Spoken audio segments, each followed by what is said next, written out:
Okay, welcome everyone to today's Water at Wind webinar. Today, my name is Adrian Vasquez, and I have the privilege of introducing today's speaker. Dr. Manuel Elias-Gutierrez will be speaking to us today on DNA barcoding and methods to uncover freshwater biodiversity, some examples from the Neotropics. I personally know Dr. Manuel Elias-Gutierrez, having traveled to his lab in Chetumal, Quintana Roo, Mexico, a few years ago, and also met him in Canada at the Guelph University. He is a biologist from the Facultad de Estudios Superiores Iztacala, National Autonomous University of Mexico, UNAM. He did his graduate studies in the Escuela Nacional de Ciencias Biológicas from the National Polytechnic Institute of Mexico, where he obtained his doctorate in sciences. His specialty is in lake zooplankton, which he did in Ghent University in Belgium. During 18 years, he was an academician at the Faculty of Iztacala, UNAM, where he reached the level of professor in zoology and was awarded academic merit distinction in 1996. Later, he received Best Research Article and Best Academic Career in the state. And he has more than 100 research publications and 3 books of zooplankton topics.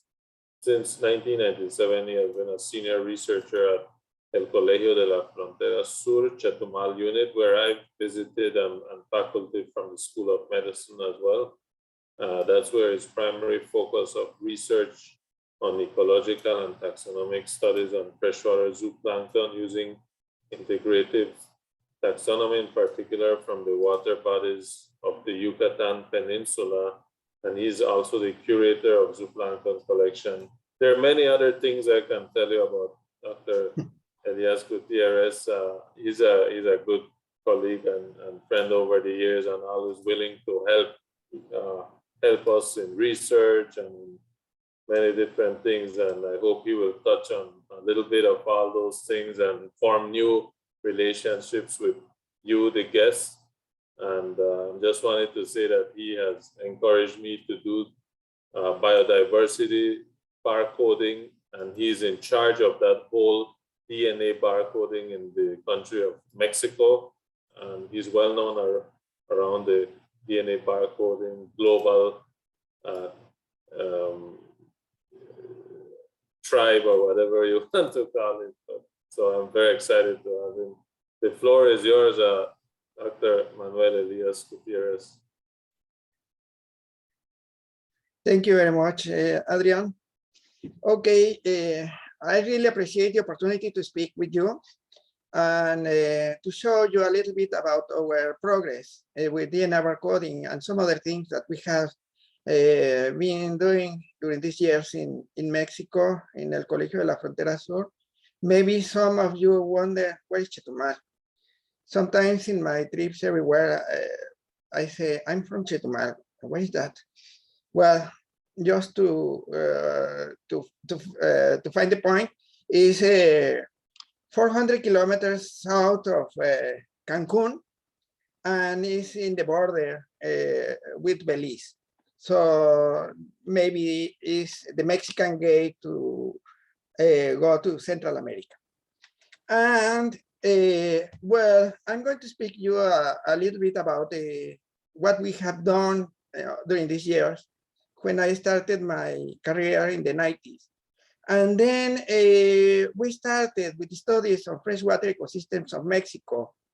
And we started to look for the diversity because we realized that most books, for example, PENAC, Edmondson, identification books were not good to identify the material from Mexico. And why not?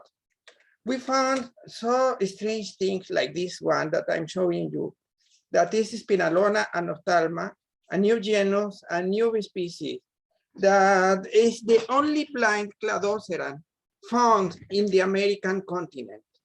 So we were so lucky when we were looking at this small lagoon, because it was very shallow in deep in the central plateau of Mexico at more than 2,500 meters above the sea level, that we found the parthenogenetic females.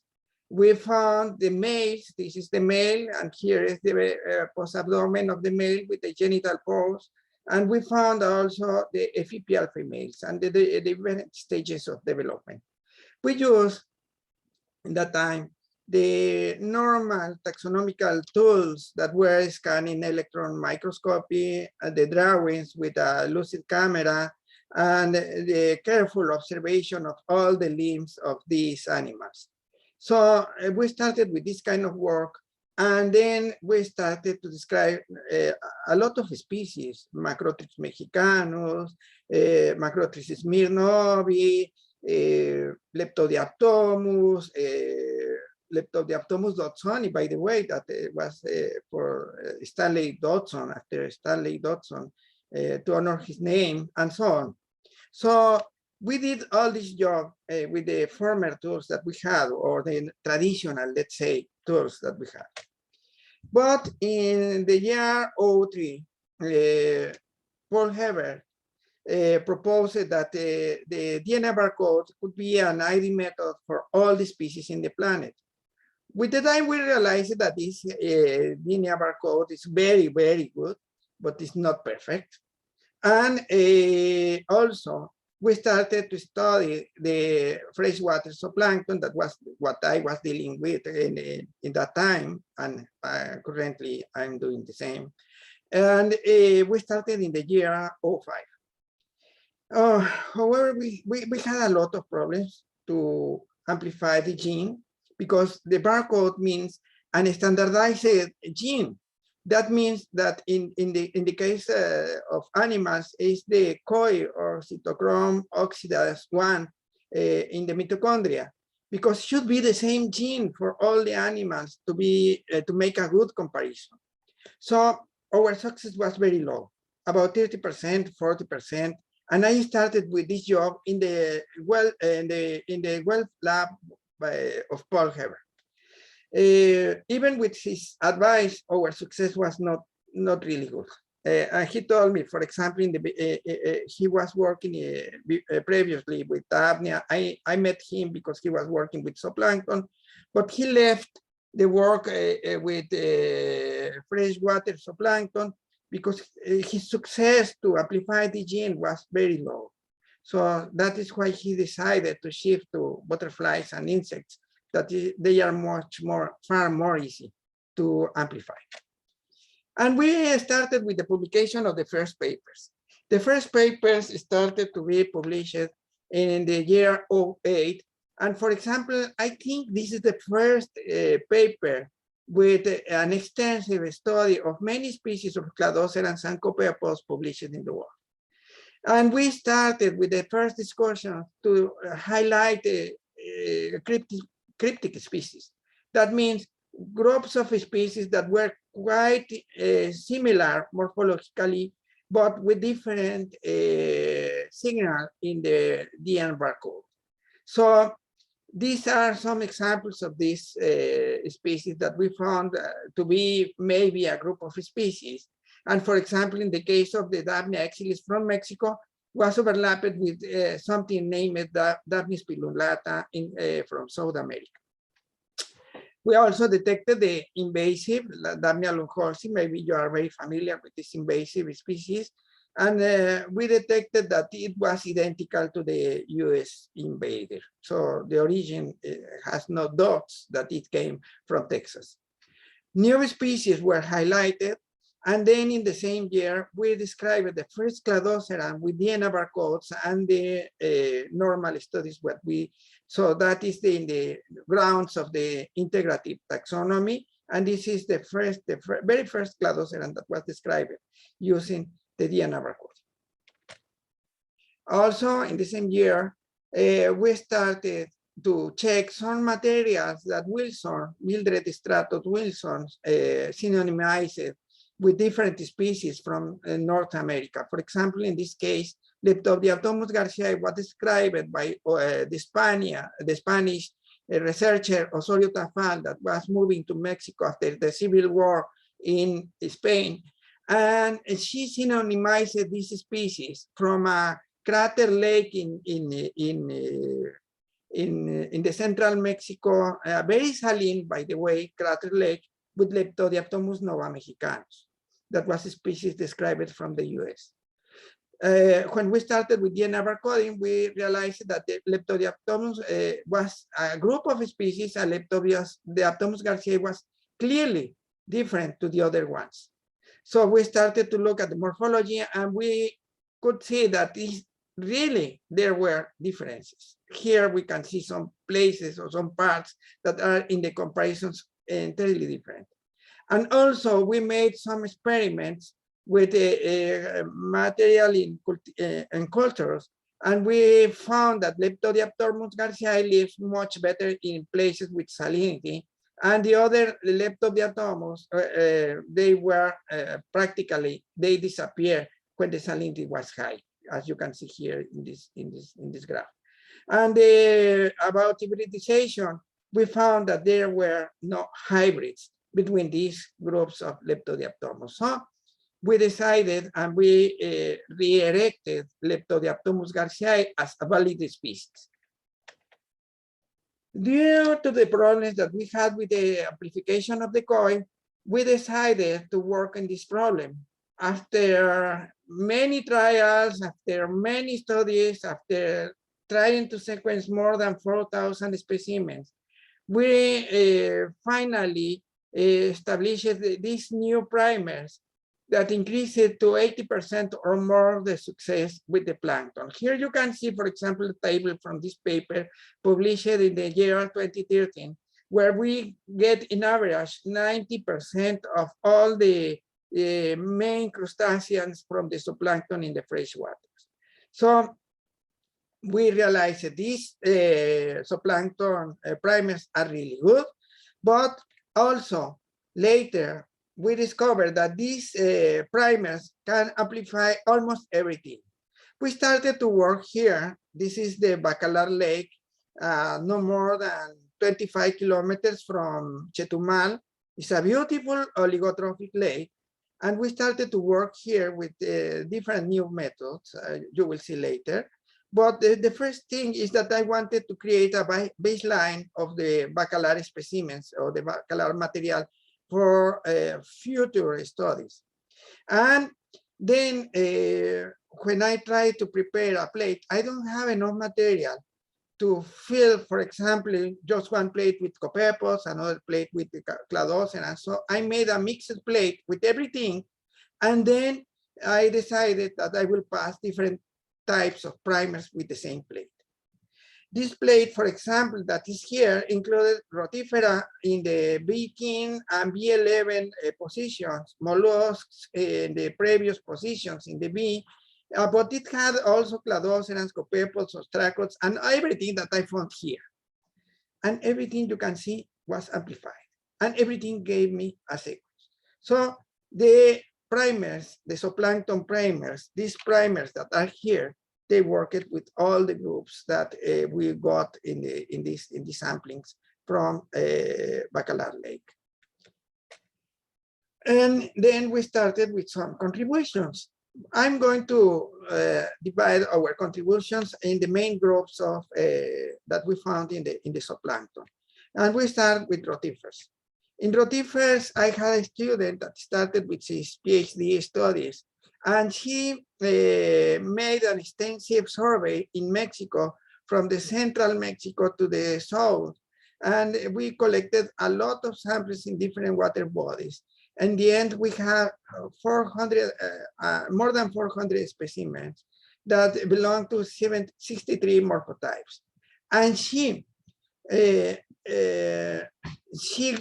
got the protocols, or she made the protocols to get one sequence from one rotifer collected in the field. So she didn't need to culture the rotifers.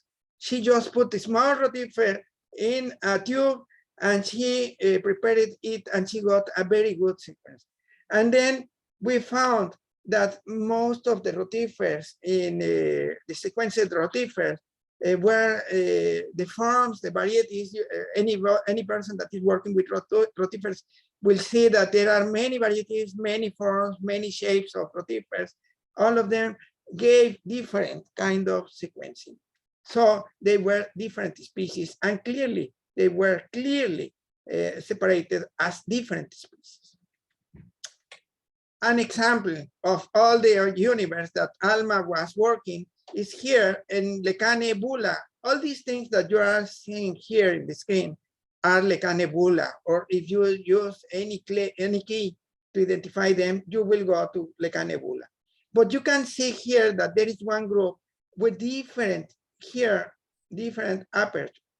Here is different from this one, and is different from this one, and is different from this one, and is different from this one.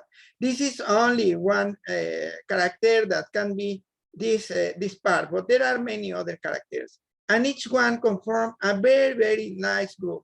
And also, these groups had a biogeographic sense. These are from Veracruz, that is in the Gulf Coast of Mexico. These are from Quintana Roo, that is in the Mexican Caribbean, and so on. So they were consistent also with the place of the geographical location of this of these morphotypes. So we are working on that, and then we started to describe some species. I'm going to show you some species that can be of interest for the United States, because these are found also in the US. This is the case of Brachionus parangensis.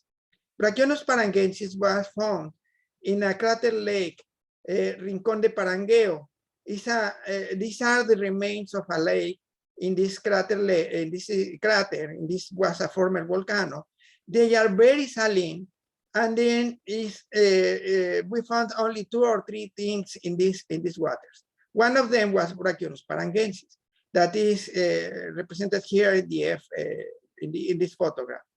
And in this photograph, we found in the field only the females. Then we cultured this, and we got the males, and we got the resistant or the dormant eggs.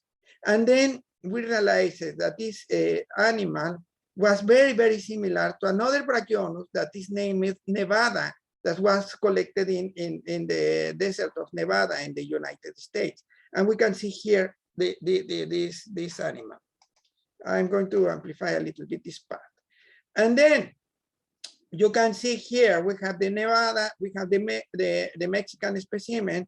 They are different from this Brachionus plicatilis from Chile, and they are different from other things that were, they were put with the same number, the same name, but were from very far apart places. We also use the ITS gene because many people working with rotifers proposed this gene to be the marker for rotifers. And we found that there is a discordance between the gene, the ITS, and the CO1. Why? Why this difference? ITS is a nuclear gene. And then the phenomena that we are looking at this after long time and several discussions, Teresa Chris, an expert on mitochondrial DNA, told us that this is a case of concerted evolution. Then that is why the ITS cannot recognize the species, but the CO1 can do that. And yes, when we compare this rotifer in morphology with the other groups of plicatilis, because this is part of the group plicatilis, we studied with care the mastax, the dormant eggs, and everything. Then we realized that this was consistent with the information that the CO1 was giving us. And then we described the species. What is not easy task. Also here we have 3 species, Keratella cutseiensis, Keratella guapangensis, and Keratella alberte, that were described recently in 2020. And also we found a mitonuclear discordance. Here is the CO1 and here is the ITS. And you can see that ITS shows here that more or less this is the same. And here also. So Again, you can see the morphology is entirely different. It's consistent with the distribution of the animals. And then we, with the careful analysis of morphology, distribution, and the COGAN and the ITS, we decided that this part of the group of Keratella tropica was a different species. And then we published it with these names here in 2020. Well, now with BOLD database, maybe all of you know what is BOLD database.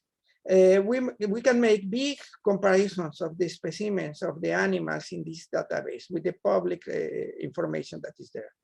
And from all rotifers, we have about 254 beans that, you know, the bean was created is a mathematical algorithm to cover the taxonomic impediment. Most of the things that we are sequencing, we cannot name them because maybe they are unknown or maybe they are some strange things.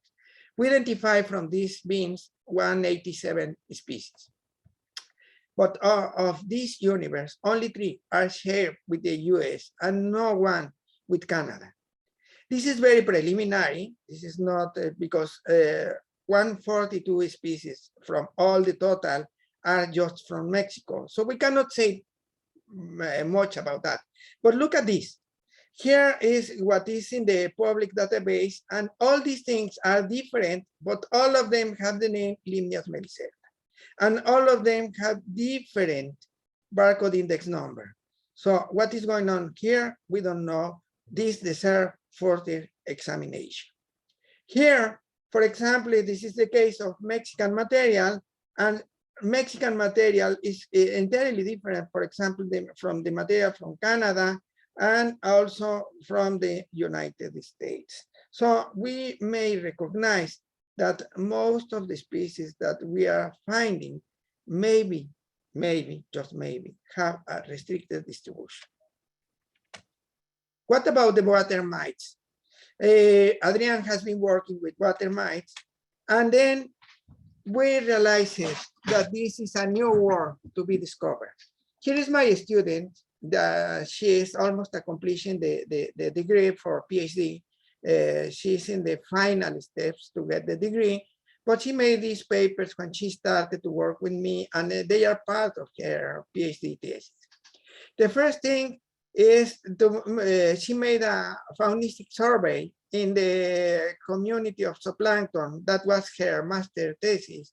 In this sinkhole, cenote, we call these sinkholes cenotes in Mexico, is very close to Bacalar Lake. What is very different in water chemistry, and you see the color is much darker, but it's very oligotrophic. The dark color is because it's very deep. Here we have about 65 meters deep sinkhole. So, and it's not big because you may compare the size of the sinkhole with the highway that is passing just one side of it. And also, well, from this study, she realized that most of the species could not be identified. You can see here that most of the species here have no name. Some of them are just Trombidiformes. And this means that most of the material that we found in the Cenote Azul was not known yet. And one of the mites, one onionicola, a nympha of one onionicola attacked one bosmina. And you can see here, this animal is just terrible. It makes this hole in the bosmina and it took all the contents of the bosmina. But look at that, at those seeds that are here. And this is a very small world because the scale bar is about 10 microns. So it's very small world that we can see here. And we were very lucky to find this thing. And also, she started with description of species. For example, this species is Literagna belizensis that you can see here. And it's a very particular animal described from Belize. It was found in the Chetumal Bay that is shared with the Belize, and is very particular because it has this acetabula here located in where this is marking the places, and they are very, very peculiar. And you can see here, Litaragna belizensis is entirely different from the other Litaragna or the other acarii that we can find in the world. So we described the species. Actually, this was published in Acarologia, a journal devoted to the study of the acarii. And then later she made a more extensive analysis of the water mite diversity in the Yucatan Peninsula. She studied places so beautiful as these ones. For example, here you can see the stromatolites in Bacalar Lake, that, by the way, it hosts the microbialites, the biggest ones in the world. So these are the biggest microbialites, sorry for the pronunciation, in the world. And she discovered that most of the material that she had, she could not put a name. She just reached to genus at most, or sometimes not even genus. Here, for example, is the example of this paper from the Limnesidae. And you can see here an example of this Limnesidae. And when she compared the places, she found something very, very special. All these places were compared. This is the Yacar index. And then, for example, here we have the cenote azul, the blue sinkhole, that is this arrow here, that is very close to Bacalar. And you can see how far is from the nearby ecosystems. That is the cenote cocalitos, and this is the cenote la bruja, both inside of the Bacalar Lake. And you see that you can see that the fauna is entirely different. Why? Because Cocalitos has an entire different water chemistry and from Bacalar Lake. And you can see it here is also this chemistry is reflected in the community of the acarii. And not only the acarii, the copepoda, the cladocera are also different from Bacalar Lake. A comparison of the mites in North America is hard. Trombidiformes are everywhere, not only aquatic. And we found in Ball database that there are a lot of sequences, 36,000, more than almost 37,000. And the system allows the comparison of only 20,000 specimens. So we have a lot of information about that. But for Mexico, we have this number of specimens, more than 1,000, 147 beings, but only 80 species fully identified. Most of the species that we found need to a formal description, maybe. From the US, we have this number of specimens, 333 beings, and shared with Mexico only one. And from this material, only 92 species identified. And from Canada, more than 90%, 95% of the material is just identified to genus or family level. So there is a lot of work to do in the acarofauna from the North America. Cladocera. From the Cladocera, there is an interesting case of Bunops, we call this Bunops cerricauda, because we found it in Mexico associated with Glyceria, a plant in a small pond at 2,500 meters above the sea level. In that time, only 8 species of Cladoceras were shared between Mexico and the south of Canada. And from this, the problem is that the Bunops was described from Hungary. And work from Marcelo Silva Briano, a colleague from Mexico with all Bunops, he said that Bunops was only one species, the American ones and the European ones were only one. But in that time, they had only the tools from morphology. And we believe that the species are different. In the US, was described a different Bunops that we think that is a true species, but we cannot decide this because we have no material from Hungary to compare with it and to compare with the Mexican material. But clearly, we can see here in this tree that we compare our bunos with all the species that are all the macrotrichids from the database, and here is bunos clearly different species from all of them. And we were lucky because we had the female, we had the male, and also the ephepial female. So we have all the reference to compare these bunos with all the material in the future from different places of the world. And Moina micrura. Moina micrura is of interest because it's the cladoceran that has been found everywhere in the world, from China to the US.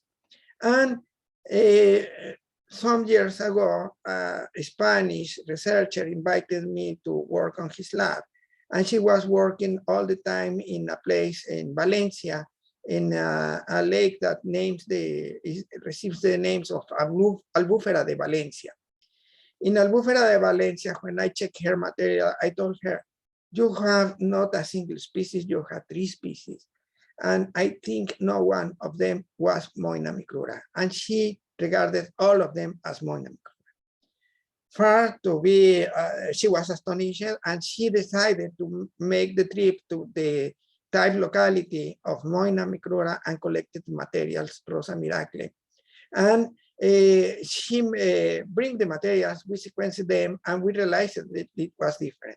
It was different with the CO1, and it was different with the ITS12. Sorry, well, ITS12, no, 12S gene. And then we made the 12S because another researcher made a comparison with 12S, and he found that it was different. So to compare both genes, we decided to work with both, and then we had the same conclusion. Moina micrura is only one, and is restricted in distribution in Europe. Is very peculiar. The ephepial female and the male are entirely different. And we compare the ephepia, here is a close look with the scanning electron microscopy, to it the ephepia of different places of the world. This material, for example, is regarded as Moina micrura from Costa Rica, from Mexico, from Brazil, from Australia, from Spain, from Tanzania, from Ethiopia, and from India. And you can see that all of them are different. So Moina micrura is a species that has not a very big distribution, is different everywhere in the world, and it has a lot of cryptic species. And you will see in the next slide something about the Moina micrura in the US. But other contributions are the Leberis, the Leberini, and this is the Leberis durangensis, found in the north of Mexico, maybe found in the south of the US, a new species that we discovered. And here you can see the ephepia of the female.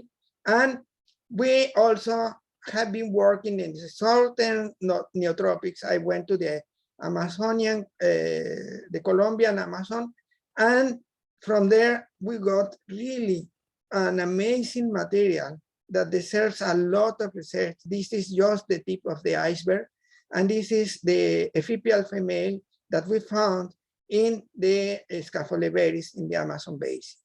We published this paper in 2020, and we compare, for example, this is the comparison of this Leberis durangensis with all the Leberini available in the world in this time. And now we have much more material in the world from Leberis, and you can see Leberis durangensis here still as a different species, and Leberis jaguarcarcensis, the new species discovered from the Colombian Amazon.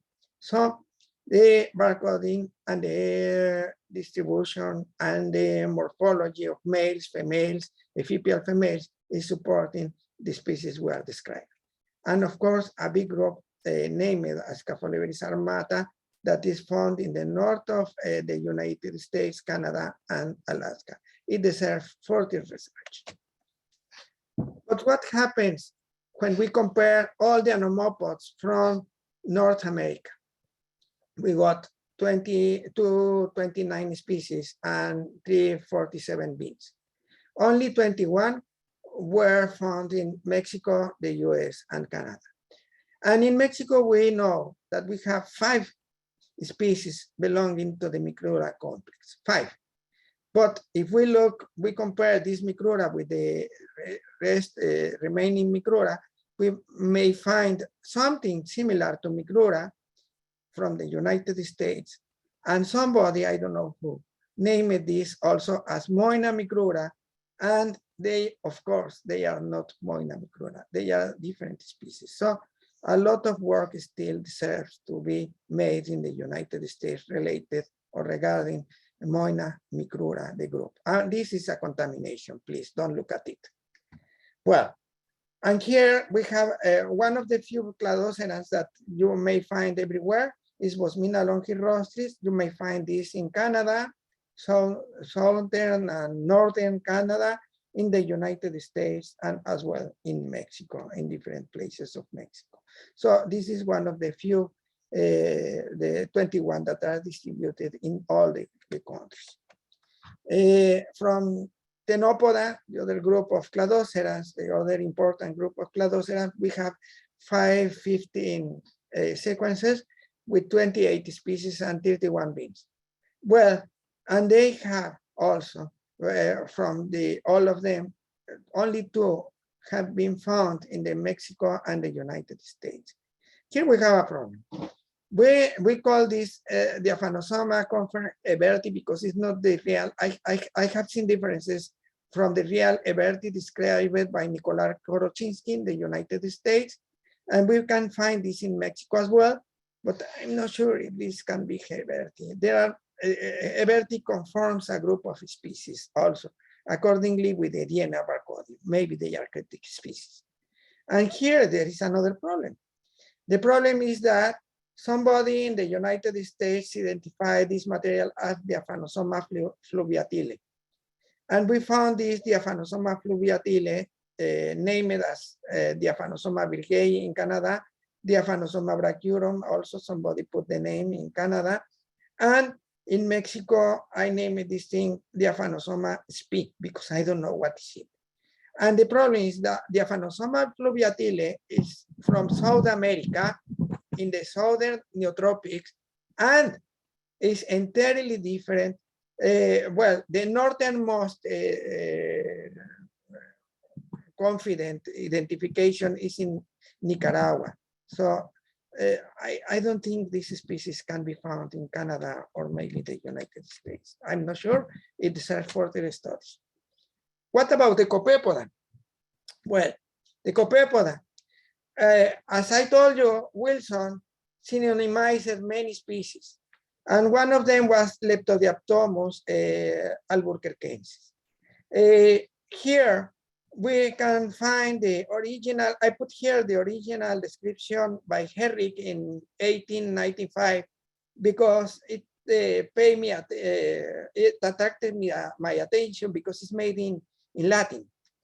So in that time, they still made descriptions in Latin. For me, it's not hard to understand this place because Spanish is coming from the Latin. So I can understand what they say here. Maybe the English-speaking people is not this. But the most important feature is here. I'm sorry for this picture. I couldn't get from the original drawings something better. But this is a butterfly-like sclerotization in the 5th leg. And everything with this sclerotization was named Diaptomus albuquerquensis, so Mastigodiaptomus albuquerquensis. But Kiefer in the 40s, he realized he got material from Pátzcuaro Lake that is in the central part of Mexico, and he realized about some difference. And he said that this could be a subspecies and described it as subspecies. Then with the more tools and more studies, we realized that this is a true species. Another species synonymized by Wilson was Mastigodiaptomus lemeri. We believe that this is Mastigodiaptomus lemeri, but we don't have the original material of Mastigodiaptomus lemeri. So this deserves further investigation to state what is the real taxonomic status of this species. But all of them live in systems with different ecological environments. And we continue with our descriptions. This is Mastigodiaptomus yancanensis, described from a big reserve in Mexico. And here in this paper that was published in 2018, we realized that there were two clades of the new species, one in the south and the other in the central north of the Yucatan Peninsula. But they are quite different. You can see here the nucleotides. There are a lot of nucleotides that are different in this haplotype network. So with the more studies here, and more material, we believe that Mastigodiaptomus is not only one species, maybe could be two or even three species. We are not sure about that. We are working on that. And we described also some other species as Mastigodiaptomus alexei, that is here, Mastigodiaptomus cihuatlan, that is here, and Mastigodiaptomus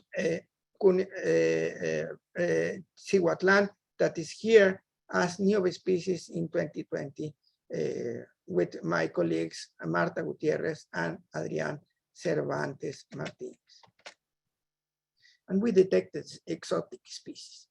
The exotic species that we could detect in this case was Mesocyclos pepeyensis, a difficult species to identify. We found it in Mexico and we found it in Spain. And previously, Janet Reid found this species in Louisiana and in the Columbia district here. But when I was checking in the database, I realized that you can find it in the Lake Erie and in the San Francisco estuary, not only in the places where Janet Reid discovered it.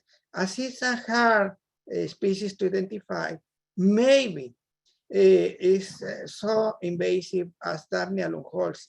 This is a species is found in or in Mexico and Spain, was found associated to rice fields, rice crops, and I don't know, maybe in the United States also was associated with rice crops, but I think it invaded many places, many more places. And it deserves also an interesting analysis about that. Most copepods seem to have restricted distributions. The diaptomidae, of course, they are quite restricted. We know that. But the cyclopods seem to be also to be restricted. Here we have a macrocyclops. Macrocyclops is a species that can be found everywhere. But as you can see, macrocyclops from Mexico is different from Canada and is different from the United States. So we have a lot of work to do still. And this is very well, we have a lot of time to come. Ostracoda, we have been studying also. Sergio Cobo was a former student of me. He made his PhD with the ostracoda. He described these two species. And the most striking thing of the ostracoda is that they can be used to describe the paleo environment in different places. And in this case, in Yucatan, we are using this to describe the paleo environment back to the before the Holocene. And the most interesting thing is that many species that we have been finding here, they are unique and maybe new. Another thing is that they replace the cladocera in Yucatan Peninsula. And we are not able to find cladocera easily in Yucatan Peninsula, but we found a lot of ostracoda, and this was published in this paper with together with the Russian researcher, very important, Nikolai Smirnov. But where we are now, where we are working right now. Marta Valdez, my colleague here in ECOSUR, had an idea. She wanted to work with the freshwater larvae. Nobody works freshwater fish larvae. And she put this light trap in the Bacalar Lake. And to our surprise, we got a soup of plankton. We never get with the trawls this amount of material. And this was just one night in the Cocalitos sinkhole.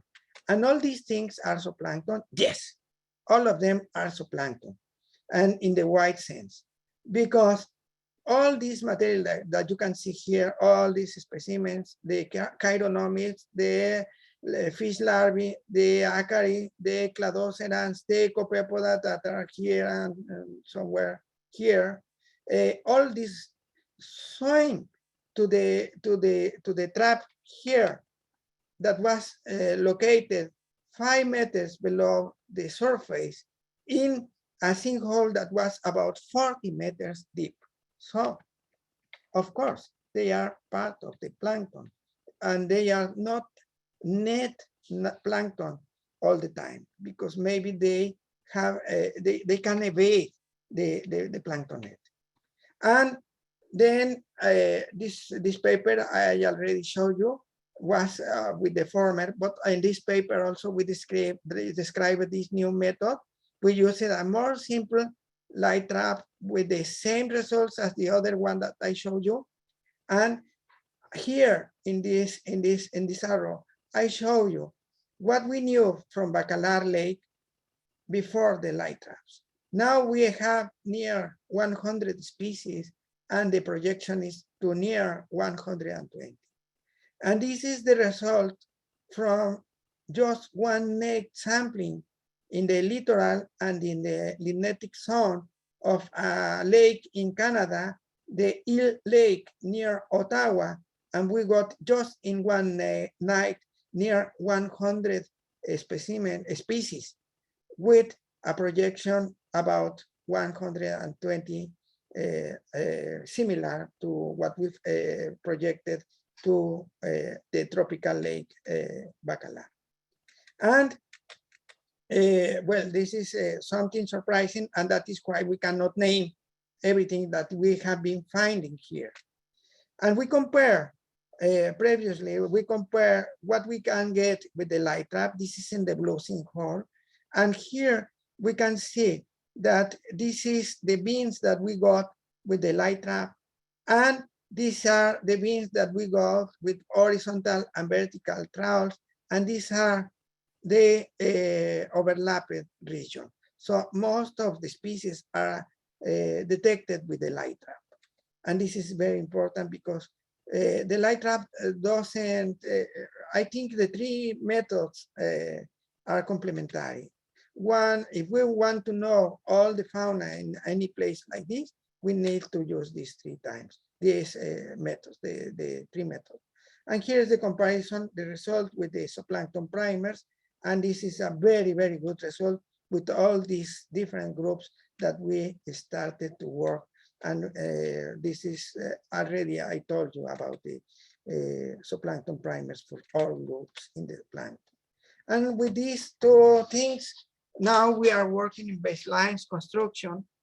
We have been working in different aquatic systems. Here, these are 13 from Yucatan.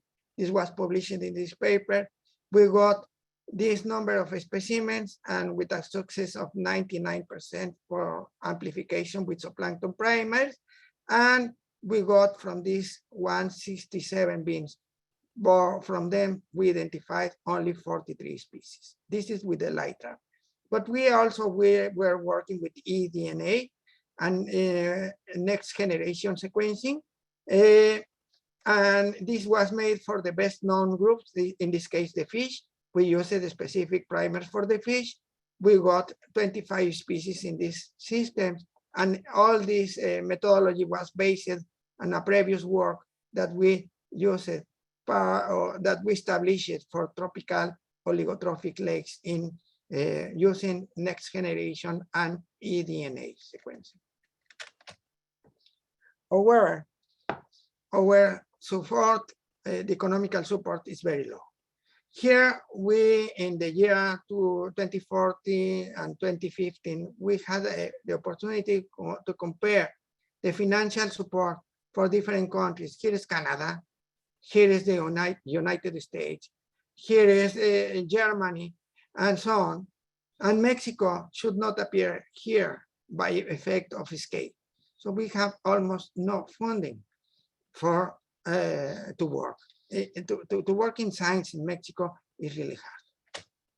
But we have to thank the astonishing, the compromise of my colleagues, Lulu Vasquez, Marta Valdez, Alma Garcia, Jose Angel Cobo, and our students, Lucia Montes, Lucia Montoliu, and former students, Adrián Cervantes and Marta Gutierrez, that now are doing a wonderful work in the University of Quintana Roo, and of course, Paul Hebert.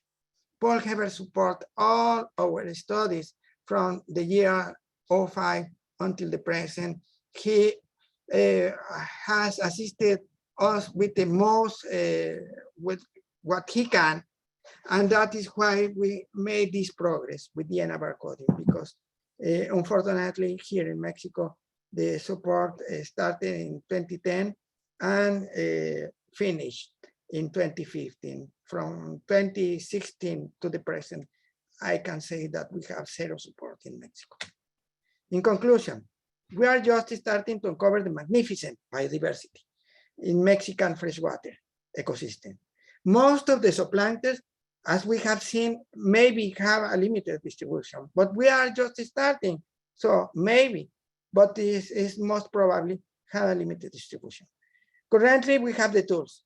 We have the tools to speed the documentation to documentate, to make this biodiversity and to put in databases, but we should solve the taxonomic impediment.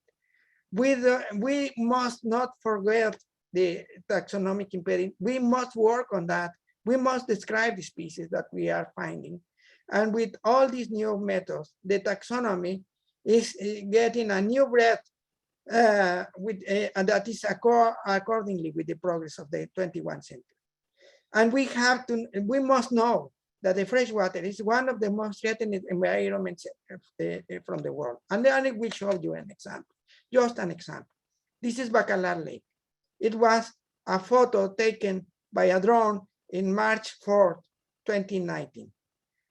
But look at this.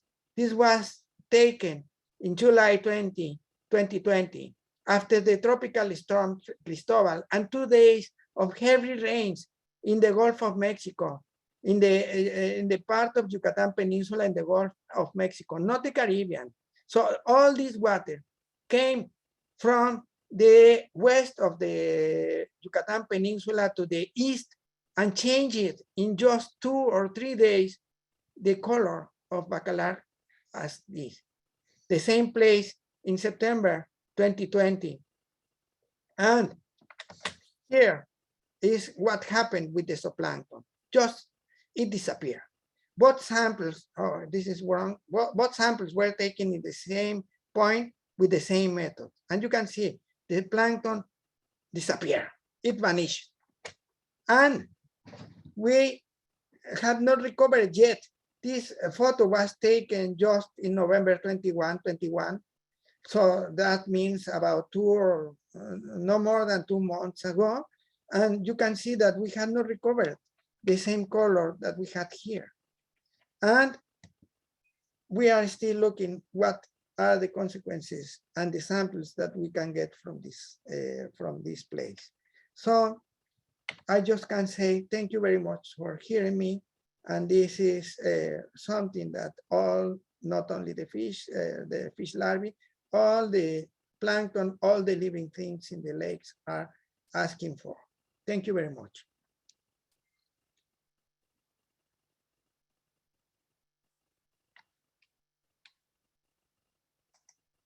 Adrian? Well, thank you very much, Dr. Manuel Elias-Gutierrez. That was a good scan of the situation in Mexico and in other places that you have worked.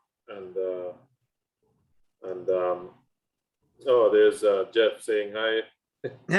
Hi. We want to start the few questions. We have time for a few questions for Dr. Elias-Gutierrez. Let me see in the chat, we have a few questions. When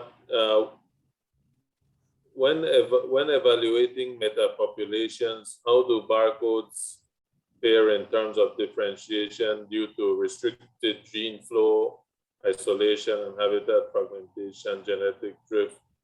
In other words, do barcodes detect Pelagian species or ecotypes or both? That's one question. I think that is the challenge of the DNA barcode. They do everything. So they are good, I think, for about 80 to 80% of the biodiversity, at least in the freshwater zooplankton.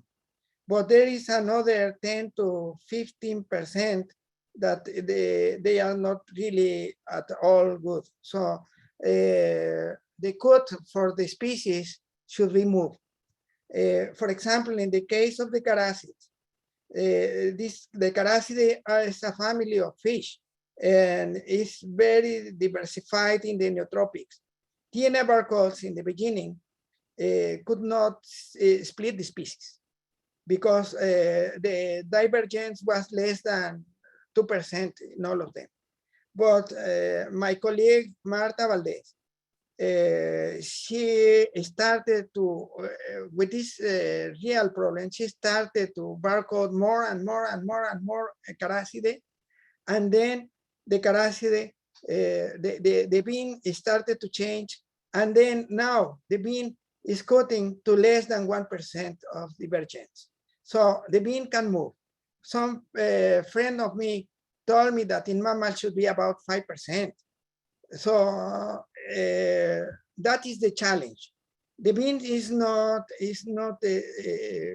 everything. That is why the taxonomic impediment should be solved, because the beans are giving some information, but this information is not perfect. We have to test it, to prove it, to check it, and to compare what the bean were with everything that we are looking in the nature.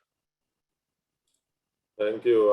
Anyone can ask questions in the chat. I wanted to continue while we wait for more questions. I wanted to ask a couple of questions. Yes, what are the, oh, someone jumped in there. Can I ask a question? It's a little hard for me to chat. So I was wondering, you'll have to pardon me, I missed the beginning of your talk. I had trouble connecting, and hopefully the connection here. But I was wondering, I saw many trees there of many different specimens, and this is an amazing amount of work and a great addition to our knowledge of diversity. I'm wondering about your primers.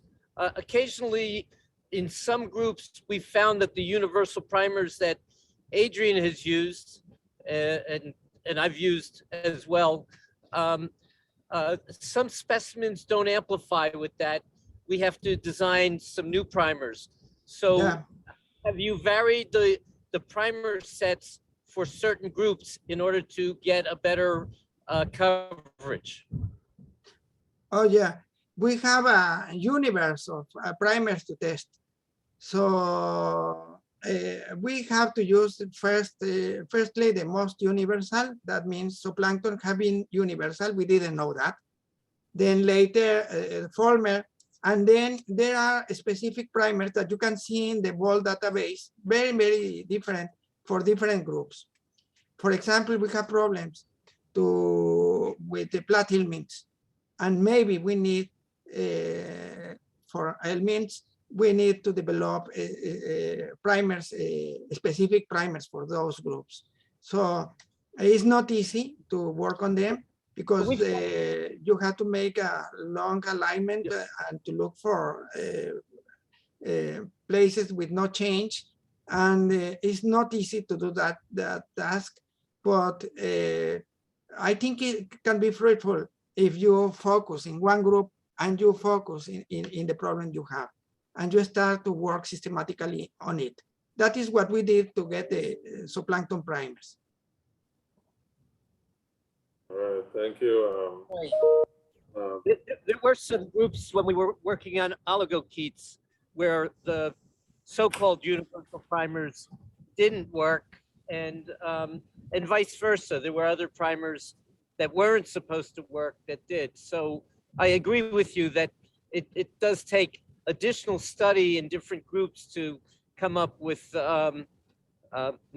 maybe not universal primers, but ones that are especially good on groups where the primer regions may have varied somewhat.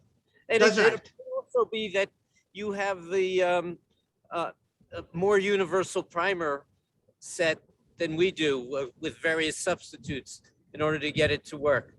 The other, I can ask another question later, but I had a question about bioinformatics, but Yeah. maybe somebody else wants to ask a question. Yeah, let me see if anyone else is asking questions in the chat box, or I wanted to ask a couple to Dr. Manuel. One, what do taxonomists consider moving an organism to a new species? Like maybe 1, 2 main things that they look at. And the second thing is you show those alarming photos of bacalar after just a few years, drastically changing, maybe changing forever. Is it true that biodiversity in these macroinvertebrates is being lost as we presently are speaking? We don't know. Maybe yes, maybe no. So we are still looking at that.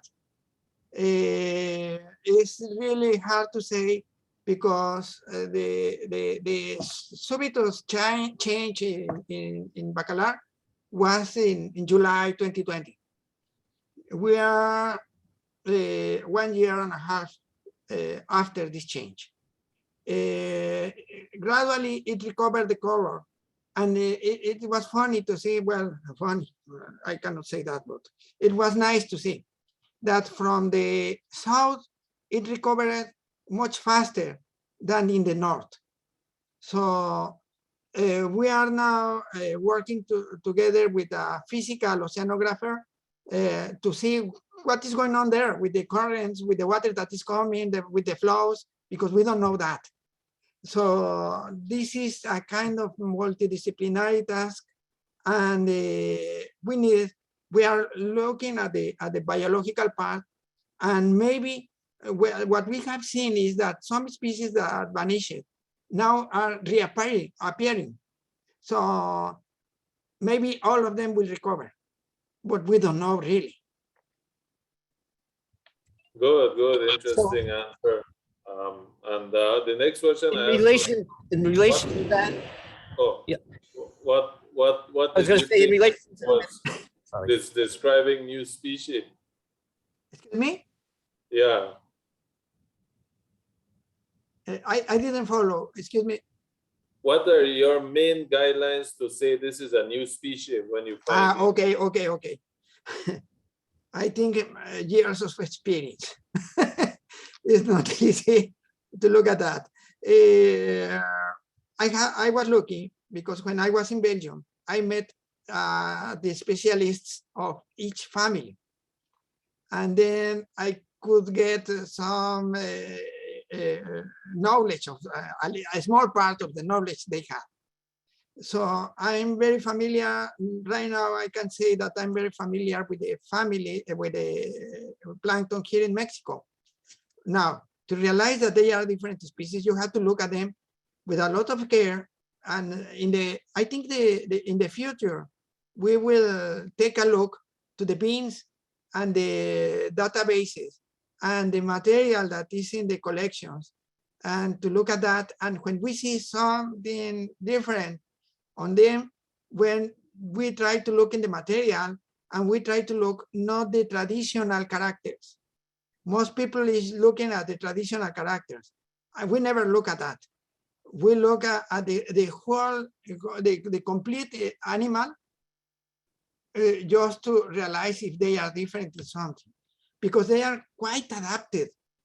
For me, surprising. We don't know anything about the biology of these animals, but they are specifically adapted to the environment where they are living and to the pressure of the other species and the same species in the system.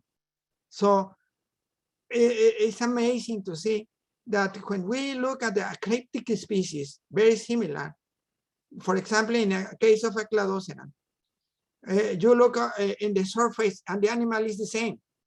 But then you start to look at the limbs, and you look that the limbs are different because they live in different parts. As I told you, for example, in the case of bonops, is associated to Glyceria, but not to any other plant. So that is funny to see. And this is amazing. And they are very, very specialized, and maybe they are closely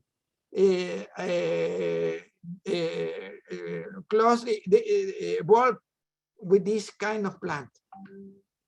So we need so that is why I prepared one person in rotifers. I cannot embrace everything. So I have a specialist on rotifers. I have a specialist on ostracods. I have a specialist on acarii. And I'm looking now for a specialist on chironomids. So because I cannot embrace everything. And they start to look on that. We now, the good point is that we have a lot of information. We have access to a lot of bibliography. We have access to almost everything. And that eases the work. Thank you. Thank you. Any other questions from our?